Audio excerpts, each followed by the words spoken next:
रहा है, आप सभी लोग अपने बात सुन रहे जी रिकॉर्डिंग चालू है। माइक किधर है, माइक किधर है, माइक किधर है? हैं। हाँ दीजिए सर जी अपनी नोटबुक। तो रिव्यू का लास्ट दिन है और आज सब हो जाएगा तो फिर हम चले जाएंगे ऑब्जर्वर के तौर पे जो है वो चले जाएंगे और फिर आ जाएंगे आपके जो रेगुलर सेंटर इंचार्ज है। तो कुछ चीजें जो मैं देखा मैं आपसे बताना चाहूंगा।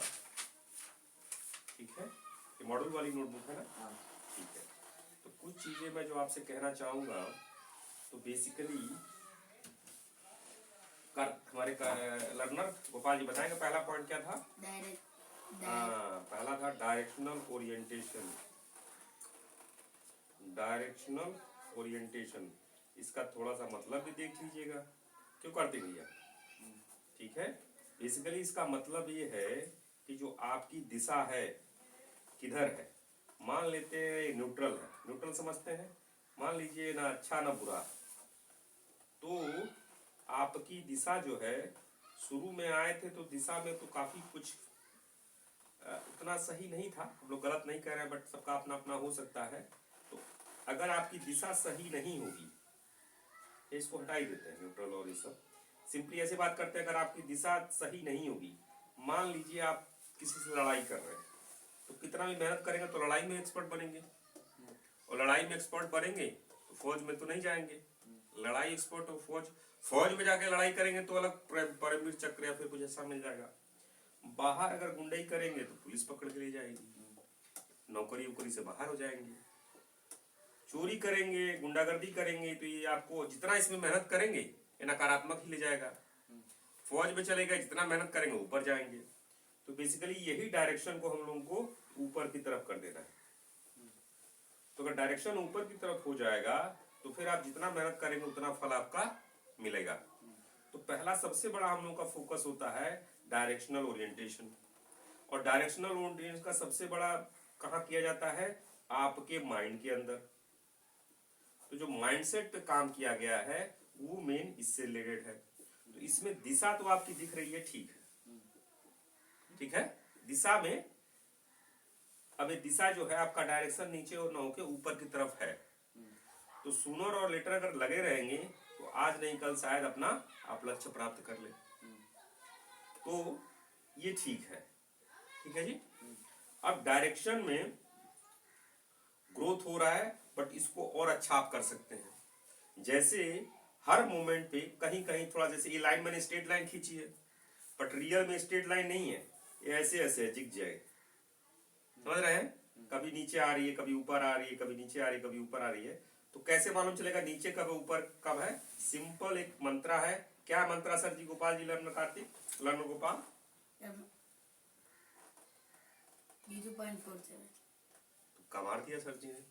What ever am I doing, is it making me a better version of myself और not better version of my self.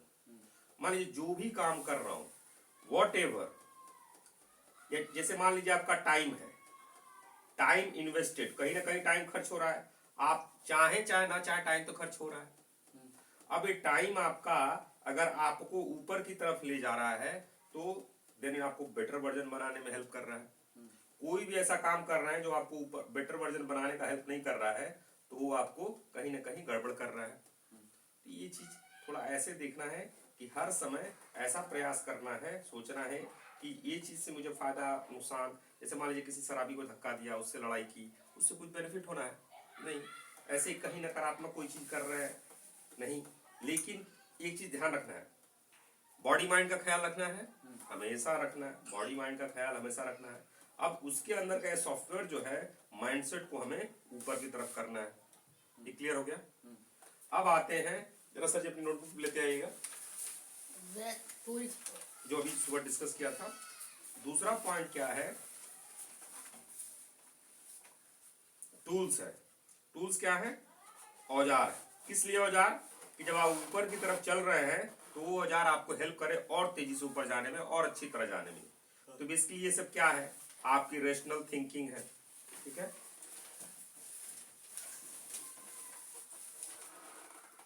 आपकी क्या है? ये रैशनल थिंकिंग है।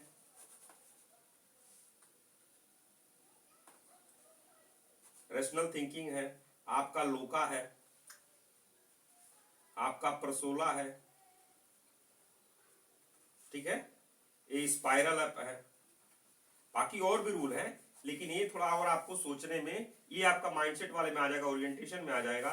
ये दोनों जो है आपको हमेशा, ये सब औजार है जो आपको मदद करेंगे, तो इसको शार्प करना है। ये भी बेसिकली क्या होगा, प्रैक्टिस से ही आएगा।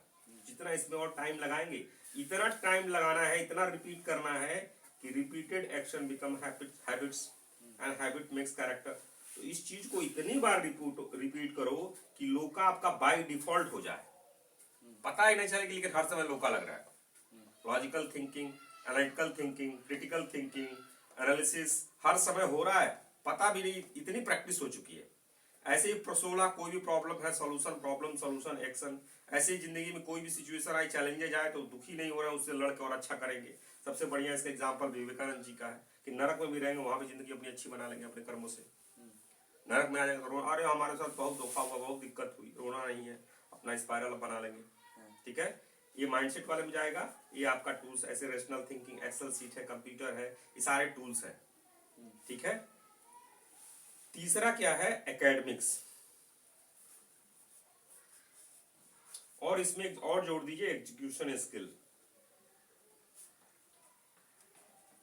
एकेडमिक्स क्या है, आपकी जो नॉलेज, जो भी प्रोफेशन, मान लीजिए वीके स्कूल ऑफ लीडरशिप, जो भी बनना चाहते हैं आप, डॉक्टर बनना चाहते हैं, इंजीनियर बनना चाहते हैं, आप क्या कहते हैं चार्टर्ड अकाउंटेंट बनना चाहते हैं, आप कंपनी सेक्रेटरीट बनना चाहते हैं, आप आर्किटेक्चर बनना चाहते हैं, आप लॉयर बनना चाहते हैं।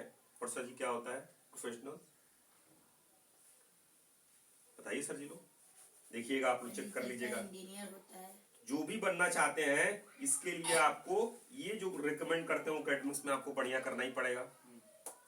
और वीके स्कूल ऑफ एंटरप्रेन्योरशिप का क्या हो गया, इसमें भी शुरू का ये सब चीज इंपॉर्टेंट है, फर्स्ट सेकंड तो दोनों के लिए इंपॉर्टेंट है। इसमें एकेडमिक्स से ज्यादा इंपॉर्टेंट आपका एजुकेशन स्किल है। जैसे इसमें क्या होगा, अगर डॉक्टर बनने के लिए 10 सब्जेक्ट है तो 10 सब्जेक्ट पढ़ना ही पढ़ना है, चाहे अच्छा लगे चाहे ना अच्छा लगे। क्यों, जिस कंट्री में डॉक्टर बनना चाहते हैं उस कंट्री का जो रूल्स एंड रेगुलेशन है उसके हिसाब से आपको एग्जाम पास करना है, चाहे सब्जेक्ट पसंद हो या ना हो। एग्जीक्यूशन में क्या है कि आपको चीजों को करना आना चाहिए, एक हैबिट होनी चाहिए कि चीजें इसमें जो वहां का रूल कहेगा उसके हिसाब से करना है। इसमें खुद से आपको करके उसको एक्चुअलाइज करना है। और जो है, हाँ, जिस फील्ड में काम कर रहे हैं उसकी पूरी नॉलेज होनी चाहिए। इसमें थोड़ा फ्रीडम ज्यादा है, इसमें सिक्योरिटी भी ज्यादा है। दोनों का अपना अपना, लोगों का अपना अपना कैरेक्टर, कुछ किसी को ये पसंद आएगा, किसी को ये पसंद आएगा। तो आपको देखना है कि आपको कौन पसंद है। दोनों का बाय प्रोडक्ट मनी है। इसमें भी सैलरी मिल सकती है, नौकरी मिल सकती है, अच्छा हो सकता है, इसमें अपना ज्यादा कर सकते हैं, जो भी कर सकते हैं, दोनों में कुछ ना कुछ मिलेगा ही। ठीक है, तो अब क्या है, हम लोग ज्यादा फोकस करते हैं शुरू में पहला, क्योंकि पहला अगर सही नहीं है तो आप कितना भी मेहनत कर लो कुछ हो ही नहीं करेगा। तो इसलिए डायरेक्शनल ओरिएंटेशन पे मेहनत करना है, फिर टूल्स पे मेहनत करना है, और फिर जो है अगर प्रोफेशनल बनना है तो उसके हिसाब से कॉम्पिटिटिव एग्जाम की तैयारी करनी है। और अगर एक इसमें जाना है बीकेएसओई में, तो फिर क्या एजुकेशन स्किल पे ज्यादा काम करना है। मतलब इसमें प्रोजेक्ट्स बहुत इंपॉर्टेंट है और इसमें एकेडमिक्स बहुत इंपॉर्टेंट है। ठीक है, ये हो गया, ये मैंने आपको बता दिया वीडियो में। यहाँ तो ठीक लग रहा है, लेकिन इसमें और मेहनत है।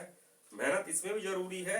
उसके बाद ऐसे धीरे धीरे दिशा सही दिख रही है, बट उसमें थोड़ा मेहनत करना है, एफिशिएंसी बढ़ानी है चीजों को। उस पर एक क्लास ले लेंगे, क्लियर हो जाएगा। ठीक है, चलिए इसी में एक मौका अच्छा है, इसको एक्सप्लेन कर देते हैं। हमारे गोपाल जी ने कल कहा था, जो फेलोशिप वाला हम लोग बात कर रहे हैं, ठीक है, 3000 पर मंथ का है। अगर उन्होंने हिंदी कंप्लीट कर ली तो 3 + 3 कितना हो गया सर जी, गोपाल जी? 6। और अगर संस्कृत कर ली तो कितना हो गया? 3 + 3 + 6 12। और अगर इंग्लिश टॉफल के हिसाब से, इंग्लिश स्टैंडर्ड ग्लोबली के हिसाब से कर लिया तो कितना हो गया? 21,000 हो गया। 21 हो गया। अब ये दोनों फेलोशिप C2 C3 दोनों के लिए खुला है, बता दे रहे हैं। कल आपने क्वेश्चन किया था कि भाई क्यों नहीं, तो इसमें क्या है कि दोनों के लिए हमारी तरफ से कोई इस पर और डिस्कस कर सकते हैं, अगर कोई इसमें करेक्शन होगा तो करेक्शन हम लोग कर सकते हैं। कल जैसे हमारे गोपाल जी ने जब ये क्वेश्चन रेज किया तो हमारी तरफ से फिर ये हुआ कि हम लोग की तरफ से फेलोशिप हम लोग C2 C1 वालों के लिए नहीं एलिजिबिलिटी है, C2 C3 के लिए अलाउड है। C3 के केस में क्या है कि एग्जीक्यूशन है, ये फेलोशिप के लिए 2 घंटा और आपको काम मतलब करना पड़ेगा अपना पढ़ाना। जैसे मान लीजिए अगर आप एकेडमिक्स के हैं तो जो बच्चों को 2 घंटा आप सेंटर में सपोर्ट करेंगे, जो बच्चे हैं तो उनको उनसे रिलेटेड मतलब 2 घंटा और टाइम देना पड़ेगा। अब क्या है, जो बच्चे जो एकेडमिक्स की तैयारी कर रहे हैं वो शायद मुश्किल हो जाए उनके लिए टाइम देना, साथ में फिर हिंदी करना, संस्कृत करना, इंग्लिश करना, तो ये डिसीजन बच्चों का होगा, बच्चों और उनके गार्जियन का होगा। हम लोग की तरफ से हम लोग ने कहा नहीं, ओपन कर देते हैं। हम लोग का ऐसा है कि ये मिल रहा है, इसके एवज में आपको पहले 2 घंटे का सेवा करते थे, इसमें 2 घंटा और बढ़ा देना है तो 4 घंटे का सेवा हो जाएगा पर डे। समझ रहे हैं? तो ये चीज है, तो ये 4 घंटे का सेवा हो जाएगा, इसके एवज में आप 21,000 रुपए का एक तरह से बॉटम आप अपना सेफ्टी नेट पा सकते हैं। लेकिन इसमें वीके स्कूल ऑफ एंटरप्रेन्योरशिप में आपका ऑब्जेक्टिव है फ्लो स्टेट की तरफ जाना, वैल्यू क्रिएशन करना, और इसका है कि उस प्रोफेशनल की तरफ आपका करना। डिसीजन आपको लेना है, आपको अपने हिसाब से, अपने घर वालों के हिसाब से जो आपको सही लगे वो डिसीजन ले। गोपाल जी ये बात समझ में आई आपको? इसमें कोई आप ऑब्जेक्शन, आपके ऑब्जेक्शन की वजह से ही, और अच्छी बात है अपनी बातें रखनी है। इसमें थोड़ा सा जो ये है आर्गुमेंट लॉजिकल की ठीक है, लेकिन इसके लिए दिक्कत हो सकती है क्योंकि जब वो किसी चीज की कंपटीशन की तैयारी करेंगे, बट हम लोग ऑर्गेनाइजेशन की तरफ से ओपन किए हैं, ठीक है, वो पर्सनल डिसीजन उनका होगा। ठीक है जी, तो ये आपका हो गया। कुछ आप कहना चाहते हैं, कुछ पूछना चाहते हैं? चलिए ठीक है सर।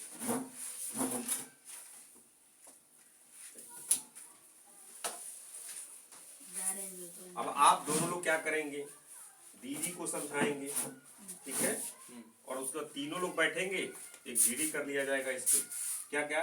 डायरेक्शनल ओरिएंटेशन, दूसरा क्या है टूल्स, और तीसरा क्या है academics and execution. Academics and execution, ठीक है। चलिए बंद कर सकते हैं।